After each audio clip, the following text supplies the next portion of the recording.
or I renovated that up, and that sort of leapfrogged into the second property. Only about 6 months later, I managed to get and I'm pretty sure they did a drive-by valuation. I don't know how this happened because all the work I'd done was inside and they didn't come in, but it actually valued about 6 or 8 months later at $240,000.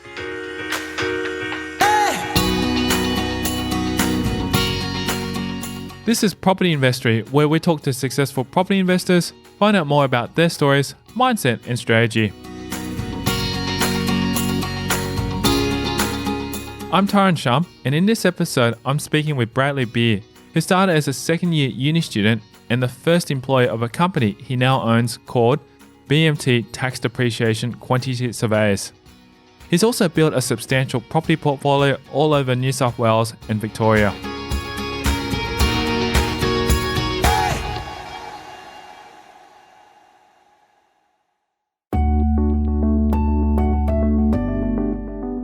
B has been involved with BMT Tax Depreciation Quantity Surveyors since its early stages, joining the company as a quantity surveyor 19 years ago. Now, as the Chief Executive Officer, he plays a few roles in the company. I travel a fair bit, so I've got a few roles as a Chief Executive Officer to obviously report to a board and some investors that are other people within the business, and drive the strategy of the business to deliver the growth and the future of BMT effectively. Now I maintain some relationships with a lot of key alliances and clients. I'm probably the face and name of this business, known as the guy that runs it and is involved in it. And I am a quantity surveyor and I have done lots of depreciation schedules in my time. But I have an executive management team and my job is to keep us as a team, and I try to spend my time on making sure I'm driving the strategy to continue this business into its future and its growth, and make sure we deliver fantastic experiences for our clients. It's fun, it's diverse. I've also got my properties to look after, and I have good relationships with different people, especially through the property and accounting industries all over the country, which is great, and staff all over the country. And traveling and seeing what happens in different areas of the country is always fantastic. But then getting back and having this core fantastic team of a couple of hundred people that I work with, and just to see them grow and succeed is also very, very good and a lot of fun, something I get a lot of enjoyment out of. From humble beginnings, Beer was born in a country town to a family of 4 children. I was born and grew up in a sort of a country town in New South Wales called Taree. It's about 4 hours north of Sydney. One of 4 children. My parents still live in Taree. My dad was an electrician. My mum didn't work because she had 4 kids to look after. Did my schooling there. I'm the second, and there's 2 boys and 2 girls. Did my schooling there. I finished my HSC, giving away my age, in about 1993. Thought I'd like to go and do uni because I thought that was probably a good idea. I started an economics degree. I didn't like it. Wish I learnt a lot more about it now, because it'd be very handy in my role to understand some of that a little bit more sometimes. But I then left university, moved back to Taree, worked there in a furniture shop for 18 months or so. It was great. It was at Foster. It was near the beach. I could surf every afternoon. Loved to surf whenever it was good, or sometimes the mornings. But selling furniture and unloading furniture from trucks at 6'7", your back gets a bit sore after a while. And it's pretty hot in a tin shed with furniture, and it was time to go and use my brain again. So I decided to go back and give the university another go, and I had a bit of an interest in building, so I thought the construction management degree in Newcastle sounded like a good idea. Thought I was going to probably manage construction or something like those lines. I'd renovated a bit with my dad. It was after his return to uni, when through some good timing and coincidence, Beer began his career only after a year after BMT was established. I went and started the degree at Newcastle Uni in construction management, which you come out as a quantity surveyor, but I actually got my job at BMT partway through the second year because one of the eventual partners was one of my lecturers. So I started with the guys in 1998, June of 1998. The business had started just under 12 months before, 7th of the 7th of 97. So we've just not too long ago been to our 20-year anniversary of the starting. So yeah, which is great. And I was the first staff member, and I became a director and shareholder in 2002. The original guys that started BMT, Brendan, Matt, and Tom. No, no, nothing to hide about where the name came from. Tom was one of my lecturers at uni, and they just started the business. He was still lecturing at uni. There was Brendan, who was just started working in the business, and Matt, who they was never really worked in the business, helped set it up, and they bought him out a few years later. So I started to come and do some Connie Sylvain depreciation schedules. Didn't really know what a depreciation schedule was by then, because I was still pretty early in uni, because I needed some work experience to finish my degree. So in order to get that work experience, this was a way to get it, and I was actually going to get paid. It wasn't very much, mind you, because it was a starting business, but it was something, and it was a way to start getting into the industry in some way. Over time and through hard work and dedication, Beer uncovered his passion and went on to become a partner himself. I was focused on getting a bit of experience to start with. I didn't get paid very much at all, because it was early days, and it was experience that you were probably prepared to do for free in order to get your degree. So the fact that I got paid something to me was good, and I think I spent a lot of time working on the business at an early stage, and I don't know, it just became exciting. So then they brought me in as a partner in 2002. There was the three of us, and I increased my ownership over a few years, and then those original partners have exited the business now in 2015, and I took on some more ownership. I've brought some of my executive team into some ownership at that time as well, that have been with me for 13 to 15 years between the three of them, or each, that is, not 5 years each. So they've been with us for most of the journey, and they're a very good team around me. We work together very well.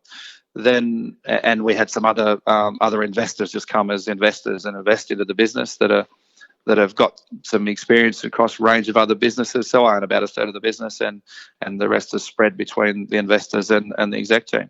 And it was around the same time of Beer's promotion to a partner that he began his property investing journey.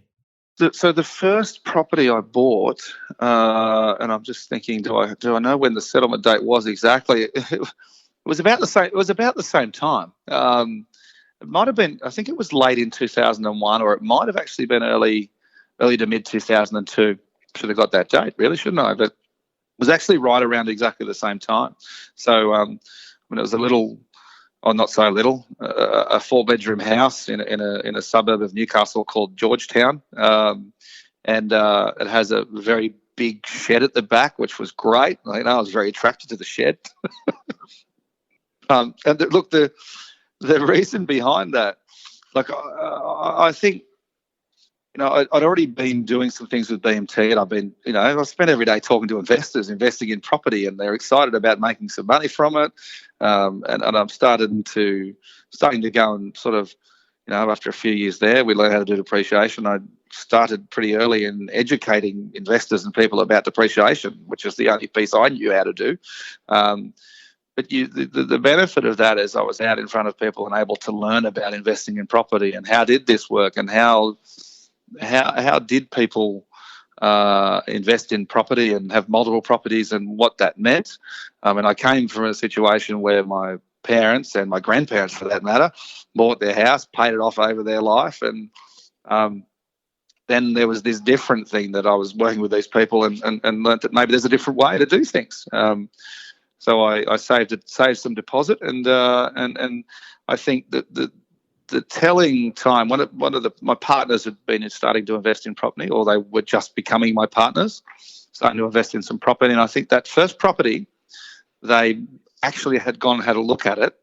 And then they knew I was interested and keen to get into property. I think one of them didn't like the big shed as an investment. And I thought, well, I like sheds because it was taking up so much of the backyard, I suppose, and maybe it wasn't going to be great for value. But they gave me probably a bit of a prod then and said, you should buy it, Brad, And so I ran through, and they'd actually negotiated it down for me already, even from, I think, $198,000 was listed, and I ended up buying it for $170,000. It's a 4-bedroom house.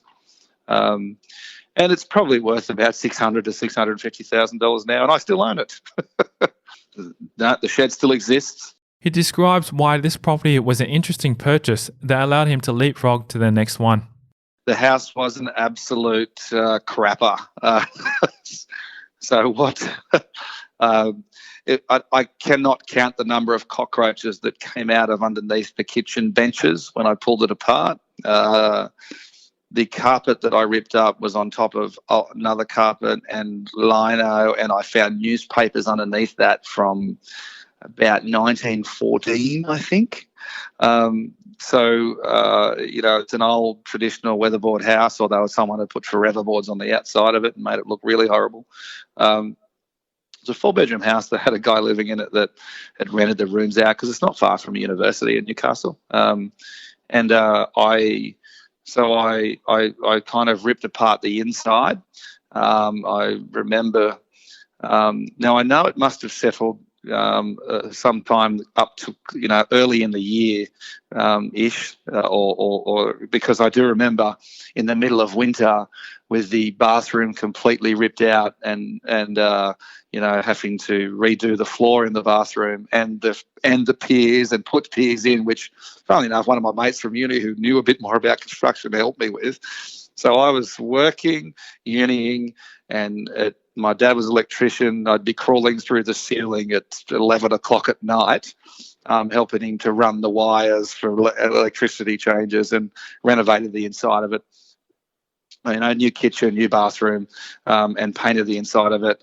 And then I really ran out of money, so the outside stayed as it was. The moral of that is that I guess it was get straight in and do some pretty hefty renovating, because the way to make some money out of that was to make some equity growth, and also it was not really livable. So I renovated that up, and that sort of leapfrogged into the second property. Only about 6 months later, I managed to get and I'm pretty sure they did a drive-by valuation. I don't know how this happened because all the work I'd done was inside and they didn't come in, but it actually valued about 6 or 8 months later at $240,000. I was just on the back of sort of New South Wales properties moving, and they didn't do much for a while after that. But it leapfrogged me to give me that little bit of equity to push into the second property. Hey podcast listeners, are you enjoying listening to these stories and want more? Then head over to propertyinvestory.com and subscribe to receive your free property case studies that I only send exclusively via email. Just one of the many benefits of being part of this community. These real case studies are from experienced property investors where they share specific numbers of their portfolio, the strategies, and much more. Simply visit propertyinvestory.com to get your free case studies. Now back to the show.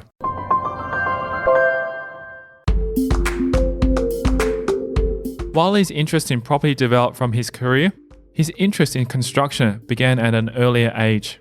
I'd renovated a bit with my dad on our house over time, and spent a lot of time in the garage with my grandfather building things, fixing things, and doing that sort of stuff. I grew up in a country town where there was no push to do that. I came from a situation where my parents, and my grandparents for that matter, bought their house, paid it off over their life, and then there was this different thing that I was working with these people and learnt that maybe there's a different way to do things. And look, and they're still in that house. I do own the house next door. I do own what was my grandma's house. But I don't know if I spent so much time out there, I decided that, I needed to hold on to it or what. But they've come up, and I thought maybe we could do something. And with the house next door, my grandma lived in the house next door to my parents before she passed away for a period of time, which was kind of handy. So, she rented it. It was a proper commercial transaction. But that wasn't the reason for buying it. It just happened at the same time. His role in BMT and his family were also influential in where he began and first developed his investment portfolio. Since he knew the Newcastle area in his hometown, he planted his seeds there, eventually expanding interstate. So because of that, and I was sort of half living Sydney and Newcastle, where BMT started out in Newcastle and then moved to Sydney just after, and then spread around the country since. I knew that area, it was less expensive to get into, and I just kept buying in that area. And I actually stayed renting up until only a couple of years ago for the rest of life. So I'm the ultimate rent investor, which we can talk about later. But I kept just buying. So, I've got the Georgetown, Mayfield, I've got some in Adamstown, Broadmeadow, Valentine, Edgeworth, another suburb of Newcastle. I've got a lot around these sort of areas in these Newcastle suburbs, not necessarily in the blue chip areas so much. I do have Hamilton and New Lambton, which are bit areas around there, but I went pretty hard, most of them around that Newcastle area. I moved back a little bit to where I grew up and bought some around there. My grandmother's house is an old house that, yes, I spent a lot of time working on, but it's actually on 3 blocks of land that are split as individual blocks, which I might build some houses on. And look, I'm from Taree. I've got property in Taree. I've got some properties in, Old Bar, which is a suburb, which is the beach area around Taree that probably haven't done as well as some of the others, Wallaby Point and those sorts of areas. And after that, it was a lot later before I've gone into, so I've got one around the Logan area. I've got a couple in Victoria, one in St Kilda and another in a suburb not far from the airport in the last few years. I only own one property in Sydney, and it's a house out west. And then the other thing, I've got a block of 6 units that I bought in up northeast of Brisbane in the last 18 months or so. Throughout this process, B has learned about the significance of financial balance to set himself up for the future. I think part of it's been about the fact that, growth areas, the important fundamentals about investing into property is you're there to make some money out of it, which comes through capital growth and cash flow, or obviously manufactured actually through renovating or developing. And being capital light or equity light at the start, I couldn't go and buy $500,000 properties because I didn't have enough equity, and it's still kept that way. And these ones also generally have returned quite well. I do believe fairly heavily in the Hunter and the Newcastle areas still hold the properties. I haven't sold. And the returns I can get of those, because you need the cash flow in order to keep going, because having everything being negative or negatively geared or costing you money to hold all the time will run out eventually. And if you've got 5 or 10 properties and a good salary, then that's okay. But once you start getting beyond, if you've got to keep propping up all the time, you'll run out of ability to finance property because of a lack of cash flow. And that's not the end game. Is to get to this place and invest in this property with enough cash flow to actually support it, and not force you to go to work to get it all the time for the rest of your life. Well, that's no good either. Although B has had many successes in his investing career, he's approached the tougher and slightly silver-lined moments as learning opportunities and gained some valuable knowledge. Look, I think, and I probably haven't touched on what probably the worst is, because I've made some mistakes. The good thing about mistakes is that I call them opportunities to learn. And pretty early on, and it was the first foray into buying something in a different area. It was out of Newcastle, and it was actually a block of land. I think I went surfing and bought it on the way home with my mate. I still own it. Still doesn't have a house on it. So I bought a block of land, and it's not like I suddenly seen it in the area on the way home. We probably had an intention to have a look, but maybe not to buy. And the problem with that is that it's in a new land area, a new land release area. Was marketed pretty heavily. And I do love the area. I went on holidays there as a kid. all the mistakes that I talk of. It's like every time I go to Noosa, I want to buy something because I love it so much. But then you look at a price and realise that you should buy property that makes money so you can afford to go on holidays where you want to go on holidays, and it might be a different place each time, And this was probably that. I probably looked at visions of having a house that's on that I could have as a holiday home as well, etc., because it's near the river and near the water and a good place to go fishing and close to good surfing beaches I grew up around. But it hasn't been a good investment because eventually as they released more stages, the value on that probably moved up, and then we had a GFC and it probably moved down. And it's worth more than I paid for it, but if I added all the interest over the years and things like that, it was a bad investment. And the thing it does is it ties up a little bit of equity. The fact that I bought it and I didn't have to pay for it until it settled in a period of time, meaning it didn't actually slow me down much. And I would have sold that now if it did slow me down, but it doesn't slow me down and never has actually badly stopped me from doing anything, other than it's another bit of debt there that you've got, and it didn't stop from a cash flow perspective investing, or that's the time you should move things on. I'll probably build on it one day, or maybe one day I'll get bored of it and flick it, but I've had it for 15 years or so now and I haven't done it yet.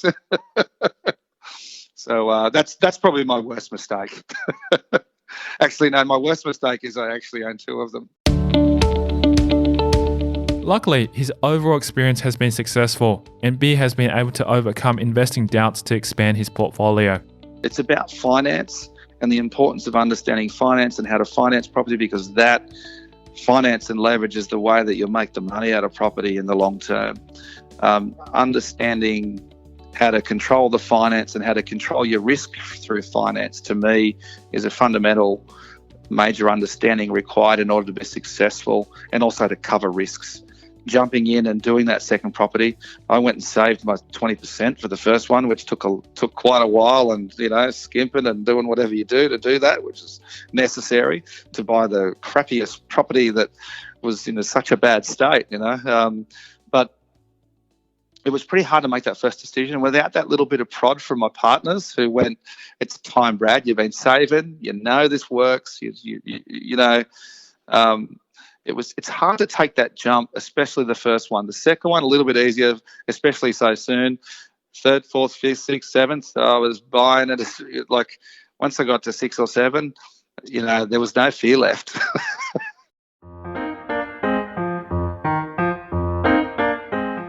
Hey, let's be real.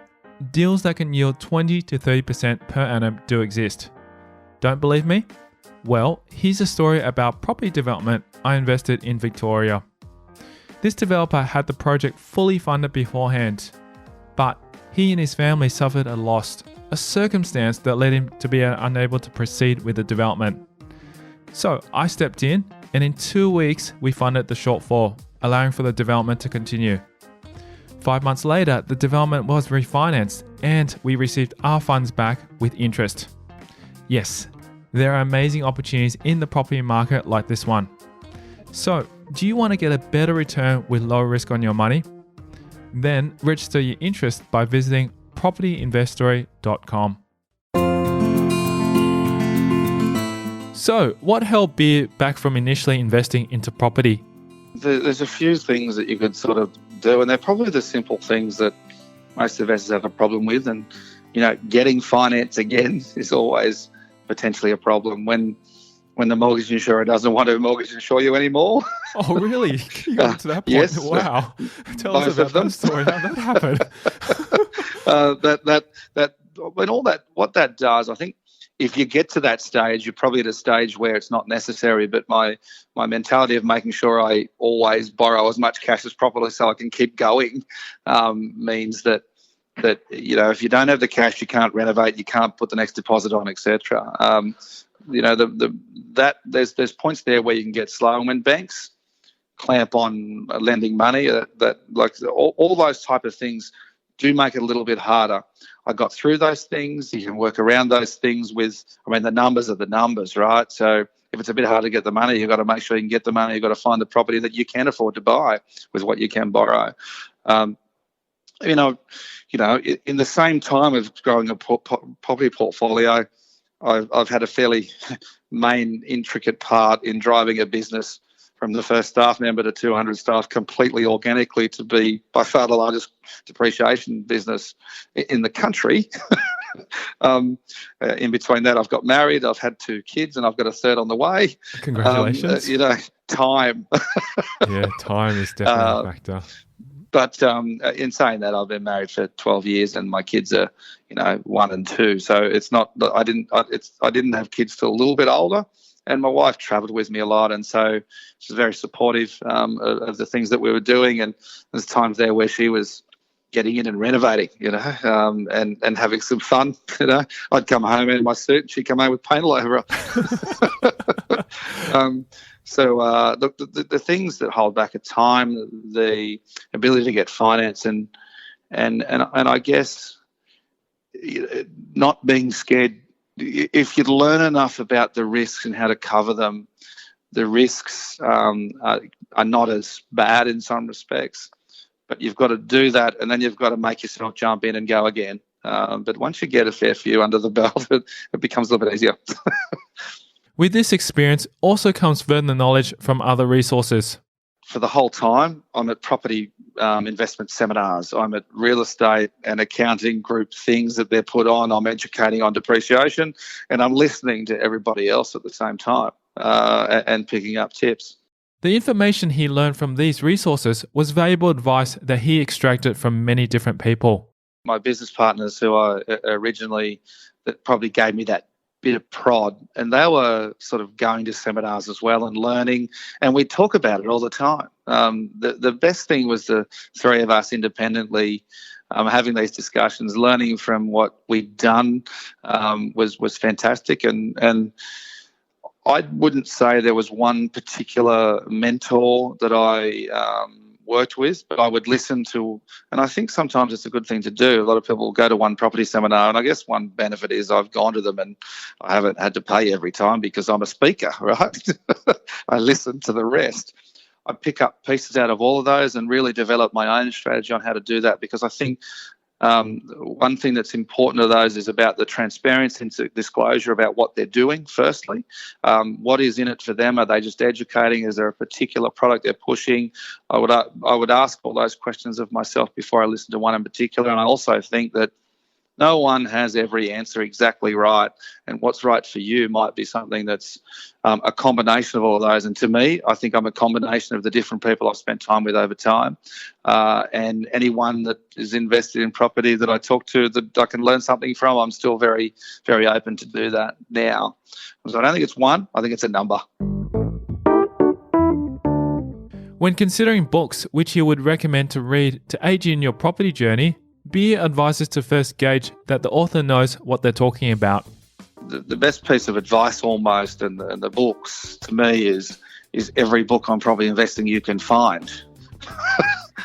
And you should read them all. I read a number of them. I actually did my final work on at the university on depreciation and tax legislation changes in Australia and New Zealand. As part of that process, I think I bought every property investment book that existed just about.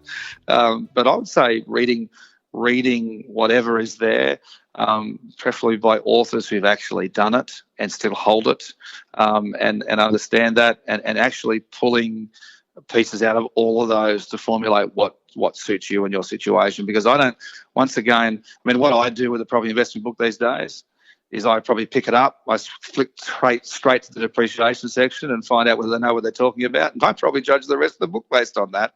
Because even if they're not experts at it, if they're going to write something about it, they should get the expert advice and the right stuff. If they can't do that, I don't believe anything else.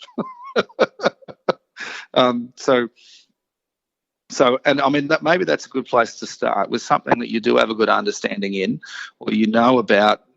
Find their opinion on that and what they have to write about that. And that could be a good gauge on how to find, because that's how I gauge them, because I am a specialist in that area. If you write something wrong in there, I'm going to question everything else you write. You should be able to get the right advice around that, because it is a specialist area. Now, you do need around you as an investor your expert team of people that do things like the appropriate accountant, the good quantity surveyor for depreciation, of course, and these people that write these books also need that around them. They need the experts in these areas and should give people advice on those books appropriately. Beer's property investing strategy has evolved as his situation has changed over time. However, the underlying principle has always been manufacturing equity.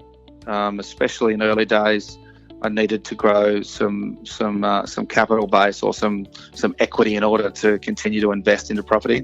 So I would buy things. You're looking at the not so good house in the better street, or the even worse house in a not so good street that's near the street with the good houses, because they're able to be bought sometimes. But I'd be looking for places where I could manufacture some equity, and I've got quite a few. You find these old places where you've got some massive laundry out the back that isn't really that necessary these days, where I can turn 2-bedroom houses into 3-bedroom houses. I can do kitchens and bathrooms if I can, or even simpler renovations, and make these properties better to live in, look nicer, spend some dollars, get in, revalue the property, refinance the property, rent the property out, and get out again. And when I say get out, I hold the properties. I'm not a flipper. I think that the costs on the way in and out often make that really hard to do. And look, capital growth happens over time if you choose the area that's got some growth. So it's not just about manufacturing the equity. It's also about buying something that has the opportunity to grow into the future at the same time, produce the cash flow on the way at the same time as well. And so I've got a lot of individual houses on blocks. I then went looking into things where I could do some development. I've built some houses on the rear of houses. I've got a couple more that I've got to just get my act into gear and build on the back of houses. I bought, so they've been DA'd and my DAs nearly ran out, which I had to get them started so I could still build them. Things like that have gone on. I just finished building, or me and a partner just building a block of 12 units about a few months ago, which we've retained half of them each, on a couple of houses that I think I bought about 10 years ago with him. But we bought them from a developer sort of late GFC, where they were sort of forced to develop, where the houses actually stacked as okay investments, and the benefit is that it could be potentially developed later. And we actually went through and actually did that. So the strategy's changed into things that probably have and really that once again is manufacturing equity through small development. It's just been done on a bigger scale as the time's gone on. Hey podcast listeners, are you enjoying listening to these stories and want more? Then head over to propertyinvestory.com and subscribe to receive your free property case studies that I only send exclusively via email. Just one of the many benefits of being part of this community. These real case studies are from experienced property investors where they share specific numbers of their portfolio, the strategies, and much more. Simply visit propertyinvestory.com to get your free case studies. Now back to the show.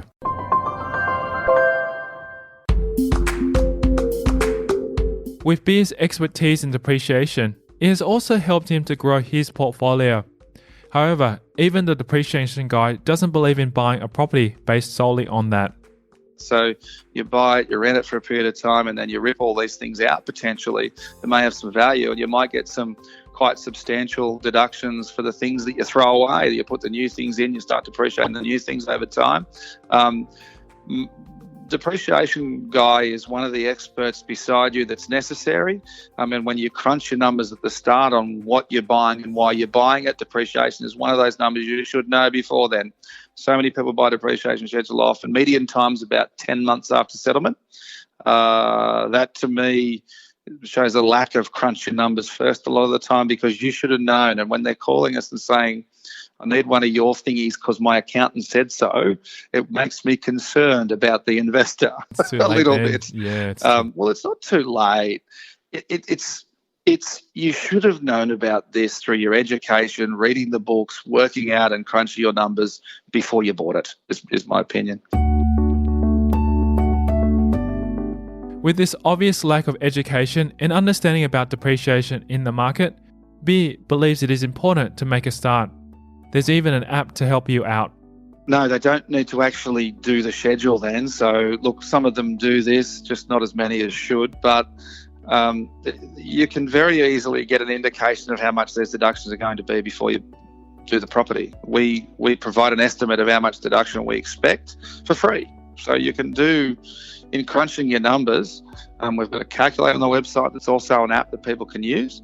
But after that, look, you've used that, it's come up with a number, you want a bit of a second check, you just flick us the photos, we'll have a look at what you've done on the calculator and just have our own look at it and give an indication of what the numbers potentially should be. Every investor, before they buy something, should probably have done that at the time. And then in crunching those numbers, we built another app called PropCalc that actually helps you to crunch the rest of those numbers as well. Once again, that one's free. It's actually attached to a different business that we own called homesales.com. But you can just go into the App Store and get PropCalc, and it'll crunch the numbers for you, or help you to crunch the numbers and drag some of those depreciation numbers in there. To summarize, it's all about ensuring that it's done beforehand. Make sure it's done. Make sure it's done properly on your properties. Don't think your accountant just looks after it. Make sure it's done properly. The accountant we work with most of the time, but the key points to get an estimate before you do it, so you know what the numbers are going to look like. Have an understanding sometimes. And look, you don't have to have this. An understanding of what it actually means to you in cash flow, what it actually means so you can actually crunch these numbers. Make sure it's done. Make sure it's done before you renovate, update it after you renovate. You can update these things automatically sometimes online through our things these days. But just make sure it's done, because once you've done it as an investor the first time, you don't have to do it again next year or anything. It's only if you renovate or change things that things change. So the key points are there. Before there's a certain number that's claimable each year. Make sure you're getting it. We help to sort out the rest of it. To gain insight into the changes of the federal budget regarding depreciation in the market, Beer explains it. So in the federal budget in May, it was passed through the House of Reps yesterday, actually. I was listening to the very interesting question time and reading time. So it's actually not passed as legislation yet, but my suggestion would be that it will be through the House of Reps. It has to go to the Senate, which we expect to happen not too far away. Before the end of the year, we should see the final. But what I expect that fund to look like is the fact that if you buy a second-hand property now, your plant and equipment, which is the things like carpets, hot water services, stoves, blinds and curtains, will no longer be able to depreciate it in a second-hand property that's bought after that date. Prior to that, you did get some deductions out of those. In the future, you won't. What you still get is the claim against the structure of the building, which is 2.5% of the construction cost, based on the construction date of the building as to whether or not you can claim it. It does mean a bit of a lesser deduction for people that are buying second-hand properties, and some really old properties that used to get some deductions won't get some deductions. But I guess the fundamental, the changes to me are about an integrity issue, but they're going well beyond that, because a second-hand stove that's only 12 months old should get a deduction for the rest of its effective life, because that's how it's all based on. But politicians tend to do things a little bit differently to what really should be done, or what is normal sometimes, would be my latest opinion. However, I think the fundamental things for an investor with those changes is that if you get an estimate of how much deduction might be there for a particular property, which doesn't cost you anything to do, you know what those numbers are. Those numbers might be a bit less, and when you're crunching that cash flow, it's a different number that it costs you to hold that property each week. Worrying about what the changes are as the investor, learn enough to know that a second-hand property is going to get less than it would in the past, and then get a number from us and put it into your cash flows, and you'll be able to actually see what that number really is. To me, the changes doesn't really change. It changes the number for an investor, but it doesn't change the mentality of what you should do as an investor regarding depreciation schedules. So, what personal habits have contributed to Beer's personal success? If you're thinking about you're going to invest in property, if you don't have a pre-approval for some monies, don't even bother looking. Almost. Finance as your key, and being finance ready is something that's a major key necessity. And as soon as you are ready, once that, I think your team of professionals around you.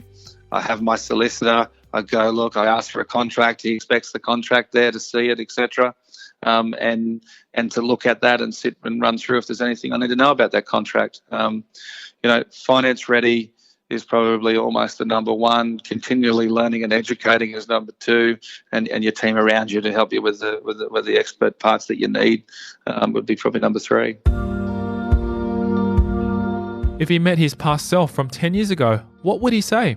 I think 10 years ago, heavily into my property investing journey, heavily into my business. I almost say 20 years ago, I'd say read some more books, or 15 years ago, read some more books, learn some more, and apply across the board some of those things that I've learnt since. And look, don't have fear. Would be probably the other thing. There was definitely those times where you have a bit of fear about what you're going to do. Yes, you need to be controlled and don't make stupid decisions. But read more books, learn about the risks, and learn how to cover them. And it can be done investing in property. And I still try to do that now. Absolutely. Now, Beer is most excited about the opportunities that have been presented by a more modern way of thinking, such as the concept of rent vesting. The fact that I hold a lot of properties, and part of the strategy has been to hold them because of growth. And look, I wouldn't say the next 5 years, a lot of areas are going to be the best of growth forever, but I can look at my portfolio and I know what sort of growth I need on different properties to cover any shortfall that might be on that particular property. But most of my properties sort of have pretty good cash flow now because of, I've owned them for periods of time and made them better. But I mean, I should be pretty excited about the fact that I actually hold the property and it's got some potential for growth. Yes.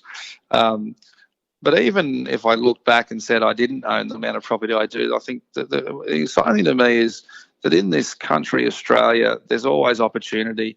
Housing is more expensive now and it's hard to get into the market in the place you want to live, but rent vesting is a very valid opportunity for you to actually get into markets in this country, and it can be done. You've just got to, once again, buy the book, read, learn, and help so you can actually get into that property later. So there's always opportunities, whether it's for me or for someone else.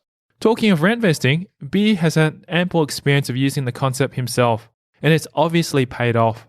When I say the greatest rent vesters, the fact is I've got a large portfolio of properties, and I didn't buy one to live in until the last 2 years. There is definitely no. It definitely wasn't because I couldn't afford to. It was because I could rent a fantastic property in a fantastic spot and go and buy 5 others for the value of that kind of the type of things, or whatever the number is. I think it probably was about that. And look, I was getting 3 times as much rent out of those properties than what I was paying for the place I was renting. I had tax deductibility of the interest on those properties. I had ability to renovate, grow equity, and do the things and grow this portfolio. If I had went and bought the house or the place to live in, it would have slowed me down substantially for a number of years because of cash flow reasons and non-deductible debt. And I chose to keep doing that. And when you get into more expensive property to rent, its returns are usually quite ordinary or bad. And someone who's sitting off the back of looking for the tax deduction, and look, they're looking for the growth. And in properties I've rented, I've seen that they have made a lot of money out of those from a growth perspective, but I couldn't have bought it. Or it could have been the only one and all my eggs are in one basket. And also I think the top end, if I look at the GFC type worlds, when it hurts, the top end sort of hurts the hardest and probably hurts the longest. The lower, mid to lower end of the market, people still have to live somewhere. And if you can't afford the really expensive one, you move to one slightly cheaper, right? So I haven't had a real problem over that whole time across the whole portfolio with lack of ability to rent them out. Where the really expensive property, if no one can afford it, it's a little bit harder to do that. So I've been renting those while growing a portfolio on the side. That's great. And it's been a great way to grow equity. If you'd like to connect with Beer and learn more from him about depreciation or anything you've heard in this episode, you can reach out to him through his email or website. Sure. Look, the website's pretty easy, bmtqs.com.au, and you can find my mobile number may not be on there. It's not hidden. You can get to my email address and send me emails and ask questions. Love to look at the depreciation schedules, obviously, but I don't mind talking to investors now and then about investing. It's kind of good fun. So easy to find me there. Google my name, finds me pretty easy as well. Thank you to Bradley Beer, our guest on this episode of Property Investory. If you want to hear more about his journey, then visit our website at propertyinvestory.com. Simply type in the search bar Bradley Beer and select that episode to learn more about his story. Also, if you haven't subscribed to receive your free property case studies that I only send out exclusively via email, you can text me your email address to 04 99 88 10 40 to subscribe. These real case studies are from experienced property investors where they share specific numbers of their portfolio, the strategies, and much more. Simply text me your email address to 04 99 88 10 40 to get your free case studies. Thanks for listening.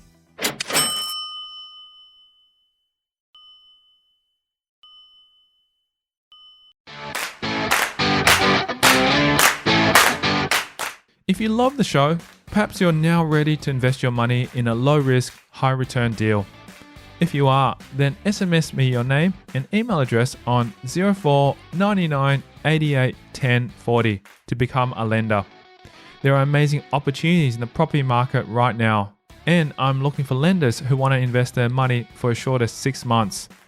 What are you waiting for? Don't let your money just sit in the bank. To register your interest, text me your name and email address on 04 99 88 10 40.